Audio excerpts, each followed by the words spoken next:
Oke, kita lanjutkan ya. Tadi HP saya mati. Jadi, prinsip manajemen. Ya, sekarang kita masuk ke prinsip-prinsip manajemen. Yang pertama adalah authority and responsibility. Jadi ada wewenang dan tanggung jawab. Ya, di dalam manajemen itu ada wewenang dan tanggung jawab.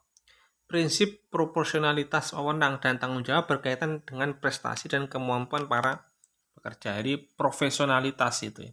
Itu ya tergantung dari orang-orang yang ada di dalam organisasi itu sendiri ya. Ya, ada orang yang apa? Dia ya pokoknya kerja begitu ya. Ada orang yang profesional benar ya. Dia pasti akan melakukan pekerjaan secara maksimal ya, secara maksimal. Dan biasanya orang-orang seperti itu pernah punya pengalaman ya. Pernah punya pengalaman terkait dengan hal-hal yang berkaitan dengan bidangnya itu, maka dia akan sangat maksimal dan profesional. Dalam organisasi maupun perusahaan, jabatan struktural berkaitan langsung dengan wewenang dan tanggung jawabnya. Jadi di dalam organisasi yang sifatnya ada strukturnya begitu, itu pasti akan ada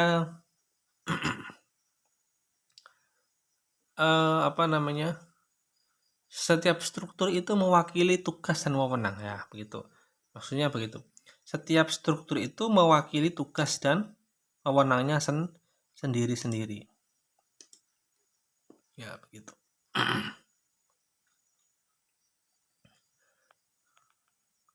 Kemudian ini ada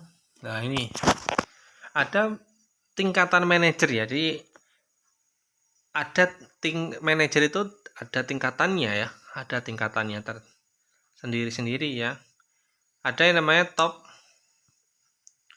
manager atau manajer utama yang tugasnya adalah menetapkan kebijakan operasional dan mengarahkan organisasi dalam berinteraksi dengan lingkungannya, baik mikro maupun makro. Manajer utama atau manajer puncak adalah pemegang kendali umum perusahaan yang memberikan manajer yang sebagian wewenang tanggung jawabnya kepada manajer yang berada di bawahnya. Jadi top manager level teratas itu semisal Pak Rektor begitu ya. Di kampus itu top level manajemennya itu ya rektor.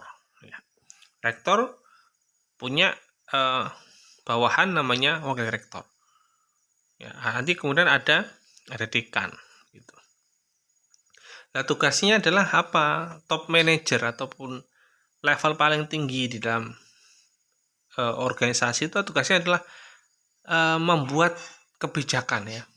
Membuat kebijakan dan mengarahkan organisasinya itu untuk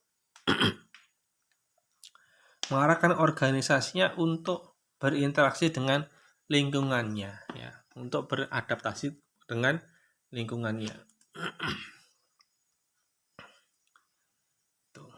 Kemudian ada middle manager ya, ada middle manager. Manajer menengah memiliki tugas sebagai pengarah kegiatan yang implementatif yang disesuaikan dengan instruksi manajer utama atau manajer puncak. Contohnya tadi Pak Rektor itu Pak Rektor sebagai puncak manajer, kemudian ada middle manager ya, atau middle manajemen ya, itu Pak Wakil Rektor ya. Pak Rektor itu mendelegasikan wewenang kepada Wakil Rektor. Contohnya Wakil Bidang 1, Wakil Rektor Bidang 1 itu yang membidangi tentang pendidikan ya, akademik dan pendidikan. Kemudian ada Wakil Rektor 2, itu yang membidangi tentang umum, tata usaha, dan keuangan. Kemudian ada Wakil Rektor 3 yang membidangi tentang kemahasiswaan. Nah, seperti itu ya. Itu proses pemberian wewenang ya teman-teman mahasiswa. Oke, kemudian ada first leg manager atau manajer garis pertama. Nah, biasanya sebagai pengawas kerja seluruh karyawan. Contohnya supervisor mengawasi kinerja sales promotion, kepala gudang mengawasi seluruh pegawai pergudangan. Nah, ini tadi kalau diterapkan pada tingkat kampus, misal tadi ya ada rektor, kemudian mendelegasikan kepada wakil rektor itu akan mendelegasikan kepada dekan, ya ada dekan, wakil dekan, ya begitu. Jadi pendelegasian tugas ya. Artinya apa? Kalau first line manager itu ya mengawasi kerja seluruh karyawan, seluruh kerja anggota begitu.